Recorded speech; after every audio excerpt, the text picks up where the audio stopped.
मसूरी को मिलेगी हरित सौगात। 15.5 एकड़ में बनेगी प्राकृतिक उद्यान। पर्यटन विकास ने पर्यावरण संरक्षण को मिलेगा नया आयाम।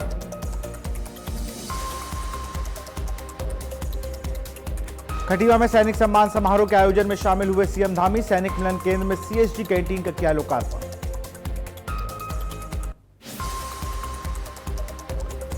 केदारनाथ धाम यात्रा पर जाने वाले श्रद्धालुओं के लिए खुशखबरी। 11 अप्रैल से शुरू होगी हेली सेवा बुकिंग। सिर्फ IRCTC वेबसाइट से ही टिकट होंगे बुक।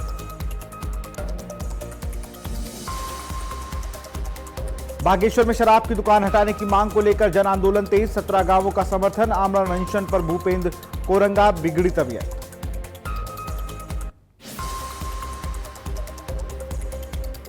क्लाउड किचन योजना से महिलाओं को रोजगार। गंगा रसोई बन रही आत्मनिर्भरता का मॉडल। डीएम मयूर दीक्षित ने बांटे सर्टिफिकेट।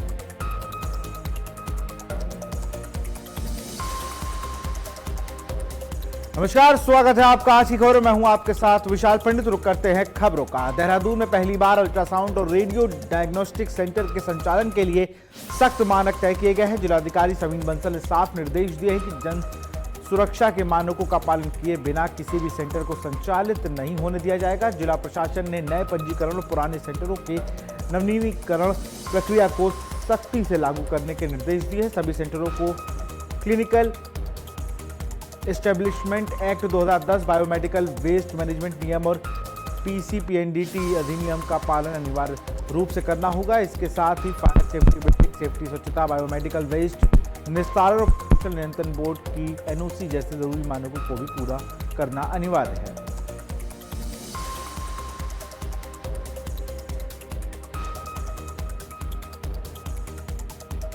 हरिद्वार में एक सकारात्मक खबर सामने आई है, जहां महिलाओं को आत्मनिर्भर बनाने के लिए शुरू की गई क्लाउड किचन योजना का असर तेजी से दिख रहा है। इस योजना के तहत ट्रेनिंग पूरी करने वाली महिलाओं को जिलाधिकारी मयूर दीक्षित ने सर्टिफिकेट वितरित किए। राष्ट्रीय ग्रामीण आजीविका मिशन के अंतर्गत महिलाओं को घर से ही भोजन बनाकर ऑनलाइन और ऑफलाइन माध्यम से बेचने की ट्रेनिंग दी गई है, जिससे उन्हें घर बैठे रोजगार मिल रहा है। 2 चरणों में अब तक 50 ग्रामीण महिलाओं को इस योजना से जोड़ा जा चुका है और उनकी किचन को गंगा रसोई नाम दिया गया है। डीएम मयूर दीक्षित का कहना है कि सरकार का लक्ष्य हर परिवार के एक सदस्य को आत्मनिर्भर बनाना है, तो यह योजना उसी दिशा में एक बड़ा कदम साबित हो रही है। क्रम में जनपद हरिद्वार में मुख्य विकास अधिकारी द्वारा एक प्रोजेक्ट बनाया गया था, जिसमें उन्होंने क्लाउड किचन एक कंसेप्ट को प्रमोट करने के लिए विभिन्न महिलाओं का सिलेक्शन किया ग्राम्य विकास विभाग और रीप के माध्यम से। और इसमें आज द्वितीय चरण की ट्रेनिंग का समापन है, जिसमें अभी तक करीबन 50 महिलाओं की ट्रेनिंग हो चुकी है और कई महिलाएं स्वयं जो ऐसे ट्रेनिंग करके गई हैं, वो उनके द्वारा क्लाउड किचन का कार्य प्रारंभ भी किया जा चुका है और अच्छे विभिन्न इंडस्ट्री से, बैंक से उनको खाने के ऑर्डर्स भी मिल रहे हैं। आज यहाँ पर जो हमारे एग्रीगेटर्स हैं, जैसे जोमेटो है, स्विगी है, उनके द्वारा भी प्रतिभाग किया गया, उनके द्वारा ट्रेनिंग दी गई है और उनको एक स्पेशल ऑफर भी यहाँ पर दिया गया है कि वो उनको ऑनबोर्ड करेंगे फ्री ऑफ कॉस्ट, जो कि एक इनके लिए प्रोत्साहित करने वाली बात है। मसूरी को जल्द ही एक नई हरित सौगात मिलने जा रही है। मसूरी देहरादून विकास प्राधिकरण यानी MDDA द्वारा हुसैनगंज क्षेत्र में करीब 15.5 एकड़ में अत्याधुनिक प्राकृतिक उद्यान विकसित किया जाएगा। मुख्यमंत्री पुष्कर सिंह धामी के निर्देश पर तैयार इस परियोजना का उद्देश्य पर्यटन विकास के साथ साथ पर्यावरण संरक्षण को भी बढ़ावा देना है।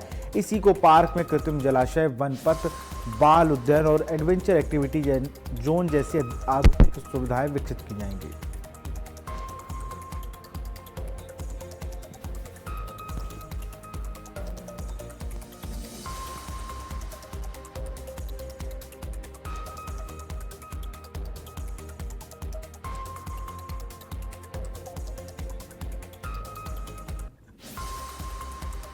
उत्तराखंड के खटीमा में सैनिक सम्मान समारोह का आयोजन किया गया। इस कार्यक्रम में सीएम पुष्कर सिंह धामी पहुंचे। यह आयोजन सीएम धामी के पिता सूबेदार स्वर्गीय शेर सिंह धामी के 6वीं पुण्यतिथि पर किया गया। इस दौरान सीएम धामी ने वीर सैनिकों को श्रद्धांजलि दी, साथ ही उनके परिवार का सम्मान भी किया। वहीं इस मौके पर सीएम धामी ने सैनिक मिलन केंद्र और CSG कैंटीन का भी लोकार्पण किया।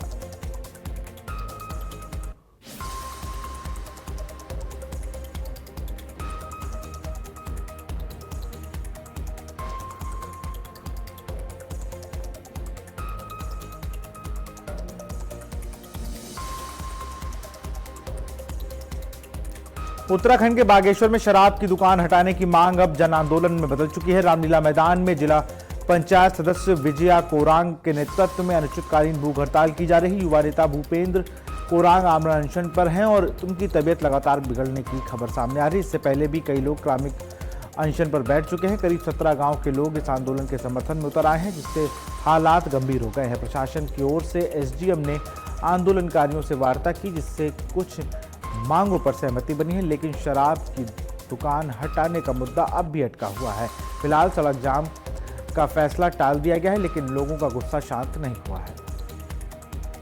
हमारी 10 सूत्री मांगे हैं। लगातार संबंधित विभागों को पत्र देते देते हम थक चुके हैं। यहाँ की जिला पंचायत के सदस्य भी थक चुके हैं। इनके नेतृत्व में ही ये आंदोलन यहाँ पर हो रहा है। हमारे प्रधान जी नंदन सिंह कोलंगा जी भी हमारे साथ में हैं और समर्थन में पूरे हमारे 17 ग्राम सभाओं के तमाम लोग जो है समर्थन में है। वो बात अलग है कि आपको यहाँ पर संख्या कम दिख रही होगी, लेकिन हम भी अभी कोई यदि हम चाहें तो एक बड़ा आह्वान करके इस संख्या बल को बहुत बड़ा कर सकते हैं, लेकिन हम भी, क्योंकि भूख हड़ताल किसी भी आंदोलन की एक अंतिम स्टेज होती है, तो इसी के माध्यम से हम सरकार को चेताने का काम कर रहे हैं। ये बड़ा दुर्भाग्य है कि जहां एक तरफ हम जो हमारी अन्य जो मांगे हैं वो जैसे सड़क को लेकर के है, स्वास्थ्य को लेकर के है, शिक्षा को लेकर के है, संचार को लेकर के है, तो ये जो हमारी जो मांगे हैं, लेकिन एक हमारी जो प्रमुख जो मांग है वो शराब की दुकान को हटाने को लेकर के है।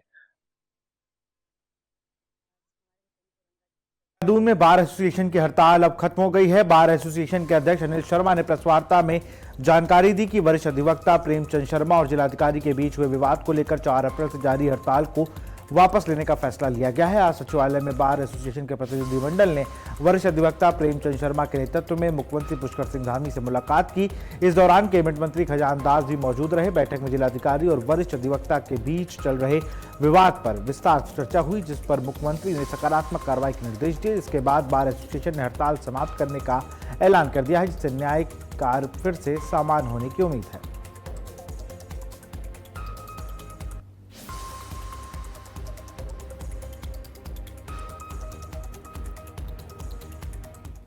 मीटिंग के बाद कुछ हमारे बीच में हमारे साथी अधिवक्ताओं द्वारा हमें कुछ चीजें अवगत कराई गई थी, उसे लेकर के माननीय मुख्यमंत्री जी से हमारी आज वार्ता हुई है। हमारी बार एसोसिएशन देहरादून की कार्यकारिणी की माननीय मुख्यमंत्री से वार्ता हुई।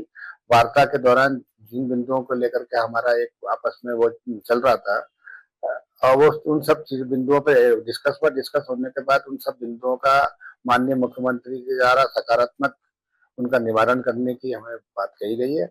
और इस वजह से जो हमारी 4 तारीख से जो हमारी हड़तालें चल रही थी, उनको जब माननीय मुख्यमंत्री जी द्वारा आश्वासन मिल गया है सकारात्मक, तो उन सब हमारे द्वारा जो हड़ताल चल रही थी उस स्ट्राइक को हमारे द्वारा खत्म कर दिया गया है। मामला किसी गलतफहमी में ज्यादा उत्पन्न हुआ है। अगर गोपनीय पत्र को प्रकाशन न करते तो झगड़ा ही नहीं था। अगर कोई हमारे बीच में विवाद भी होता, देखिए एक सीनियर अधिवक्ता हूँ मैं, अगर उन्हें कुछ एहसास हुआ कि मैंने कुछ उनसे जोर से बात कर लिया, कुछ कह दिया, तो मुझे बुला के भी शांत कर सकते थे। जहां जहां हमारी अब बात हुई है, जिस ऑफिसर से बात हुई है, आदरणीय हमारे मुख्यमंत्री से बात हुई है, हमारे सम्मानित वहां पर मंत्रीगण भी थे, सबने भी कहा कि शर्मा जी आप इतने सीनियर आदमी हैं कि हम कुछ भी नहीं कह सकते। हरिद्वार में आगामी कुंभ मेले की तैयारियां जोरों पर चल रही हैं। इसी को लेकर अखिल भारतीय अखाड़ा परिषद के अध्यक्ष महंत रविंद्र पुरी ने बयान सामने आया। उन्होंने कहा कि संत समाज और अखाड़ा परिषद प्रशासन सरकार का पूरा सहयोग करेगा। कुंभ जैसे विशाल और आध्यात्मिक आयोजन को दिव्य और भव्य बनाने के लिए सभी अखाड़ों और संत समाज मिलकर काम करेंगे। उन्होंने सभी और अटकलों और अफवाहों पर विराम लगाते हुए कहा कि अखाड़ा परिषद और सरकार के बीच कोई मतभेद नहीं है। साथ ही उन्होंने किसी भी अफवाह पर ध्यान न देने की बात कही। जिसको 22 में आना था, और जिस समय सूर्य में कुंभ आया जिसको 22 में आना था, और जिस समय सूर्य सिंह राशि में रहते हैं और बृहस्पति भी सिंह राशि में रहते हैं, नासिक में कुंभ होता है, और सिंह राशि में बृहस्पति और मेष राशि में सूर्य, तो उज्जैन में कुंभ होता है। तो उसी समय हरिद्वार में अर्ध कुंभ का आयोजन होता है। इस बार जो शासन के माननीय मुख्यमंत्री जी और सभी 13 अखाड़ों के प्रतिनिधियों ने मिलकर के निर्णय लिया कि इस अर्ध कुंभ को भव्य और दिव्य कुंभ के तरह ही हम लोग मनाएं, जिससे आने वाले श्रद्धालुओं को गंगा स्नान का लाभ प्राप्त हो, संतों के दर्शन हो। तो सभी अखाड़ों की अपनी परंपरा और मान्यता, धार्मिक जो रीति रिवाज है, उसके आधार पर हम सब लोग पूरा शासन का सहयोग करेंगे। गाजे बाजे और ढोल नगाड़े के साथ में इस मेले का आयोजन होगा। जो अखाड़ों की अपनी अपनी परंपरा है, उसके आधार पर, शास्त्रों के आधार पर कुंभ और अर्ध कुंभ 2 ही शब्दों का उल्लेख है। प्रयाग में हम लोग महाकुंभ बोल रहे थे, बोलने में उसको महाकुंभ है, महाकुंभ शब्द कोई है ही नहीं, कुंभ शब्द है और अर्ध कुंभ है। इस अर्ध कुंभ को कुंभ की तरह मनाया जाए, ये शासन का प्रयास है और उसमें हम सब लोगों का सहयोग रहेगा। देहरादून में चार धाम यात्रा की तैयारियों को लेकर मुख्य सचिव ने सचिवालय में उच्च स्तरीय बैठक की। सभी विभागों को सख्त निर्देश दिए गए। यात्रा से पहले ट्रैफिक प्रबंधन, स्वास्थ्य सुविधाओं और सुरक्षा व्यवस्था पर विशेष फोकस किया गया। इसके साथ ही जाम की समस्या से निपटने के लिए जगह जगह होल्डिंग एरिया बनाने के निर्देश दिए गए हैं। 60 वर्ष से अधिक आयु के श्रद्धालुओं के लिए स्वास्थ्य जांच अनिवार्य की गई है। वहीं भूस्खलन संभावित क्षेत्रों यानी स्लाइडिंग जोन पहले से ही मशीन तैनात रखने को कहा गया है। इसके साथ ही यात्रा मार्गों पर साइनाइज और पब्लिक सुविधाएं बढ़ने और हेली सेवा और रेस्क्यू सिस्टम मजबूत करने और बिजली, पानी व गैस की निर्बाध आपूर्ति सुनिश्चित करने के निर्देश दिए गए हैं। यात्रियों को अब SMS और WhatsApp के जरिए हर जरूरी अपडेट भी मिलेगा। केदारनाथ धाम यात्रा को लेकर हेली सेवा की बुकिंग की तारीख घोषित कर दी गई है। अब श्रद्धालु 11 अप्रैल से हेली सेवा के टिकट बुक कर सकेंगे। पहले चरण में 22 अप्रैल से 23 जून तक यात्रा के लिए टिकट जारी किए जाएंगे। खास बात यह है कि सभी बुकिंग केवल IRCTC की आधिकारिक वेबसाइट के माध्यम से ही की जाएगी। बताया जा रहा है कि गुप्तकाशी, फाटा और सिरसी के केदारनाथ धाम के लिए हेली शटल सेवा संचालित की जाती है।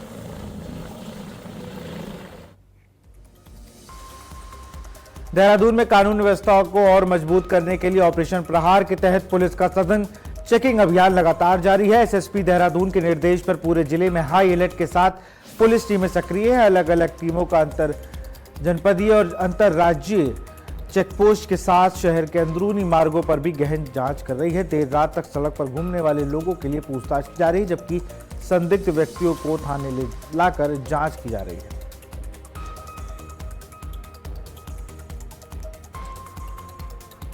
में नशा तस्करों के खिलाफ पुलिस ने बड़ी कार्रवाई की है। जबरेड़ा थाना पुलिस ने ऑपरेशन प्रहार चलाकर एक तस्कर को अरेस्ट किया। आरोपी का नाम अब्दुल कादिर बताया जा रहा है। उसके पास से करीब 29 ग्राम स्मैक बरामद हुई है। साथ ही इलेक्ट्रॉनिक तराजू और तस्करी में इस्तेमाल की जा रही बाइक भी मिली है। वहीं पुलिस ने आरोपी के खिलाफ NDPC एक्ट के तहत FIR दर्ज कर आरोपी को सलाखों के पीछे भेज दिया।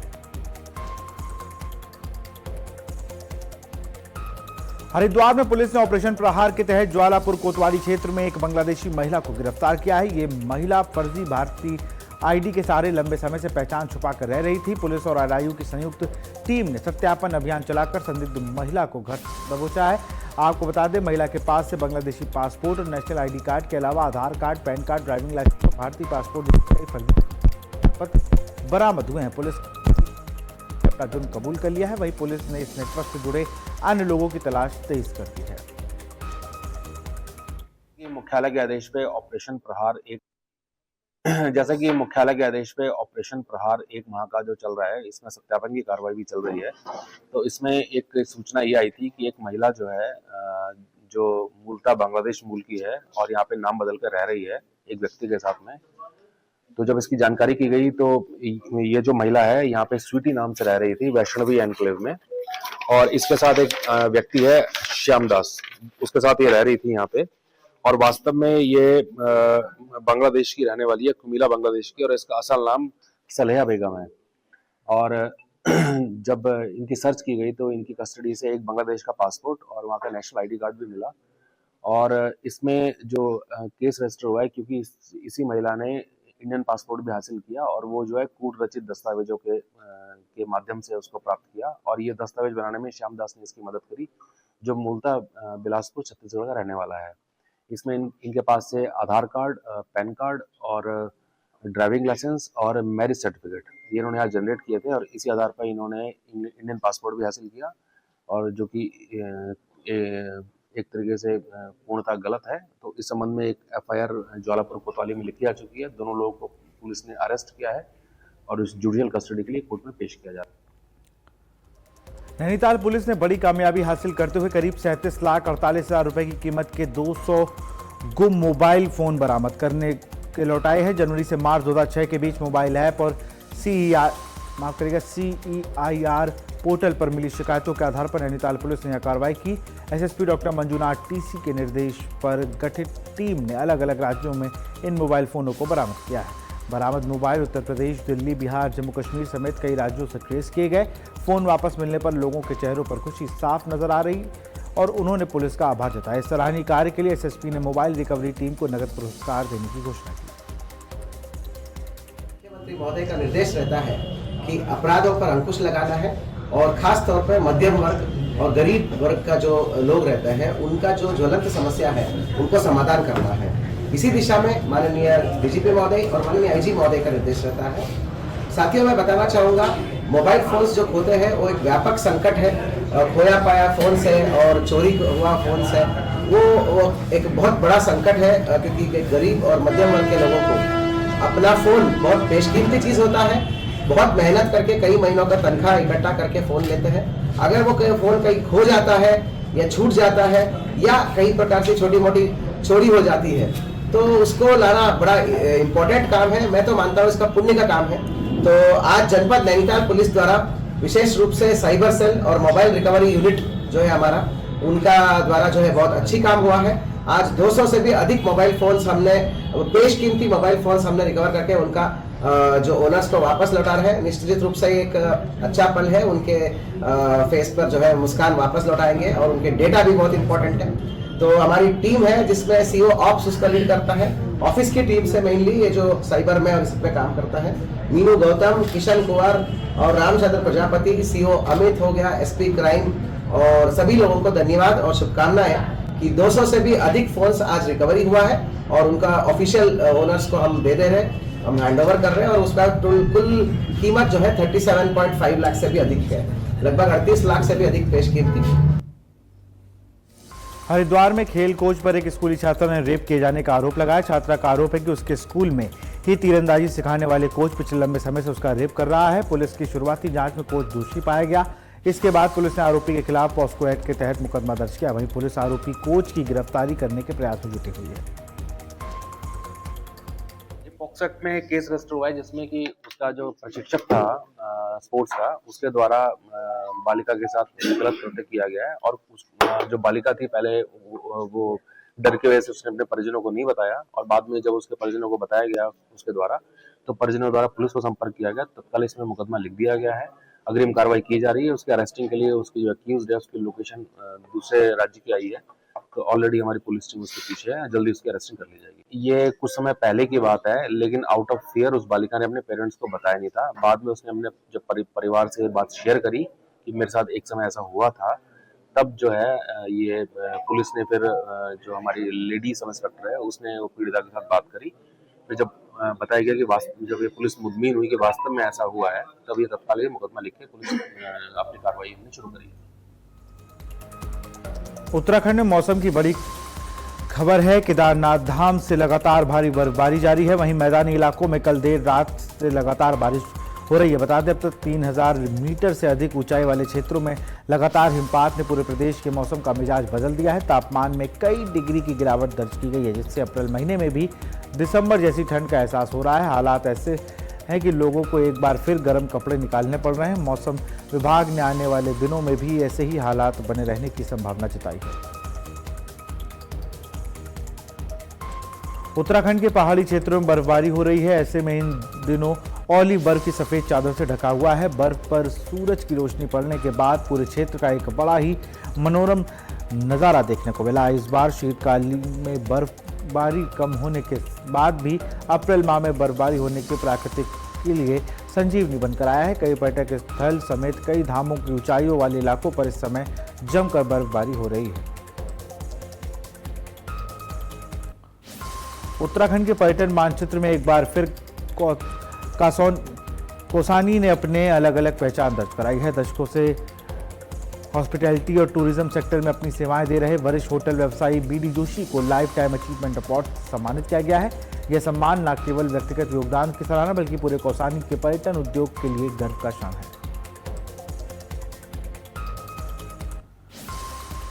तो फिलहाल इस बुलेटिन में इतना ही। देखते रहिए आज की खबर। नमस्कार।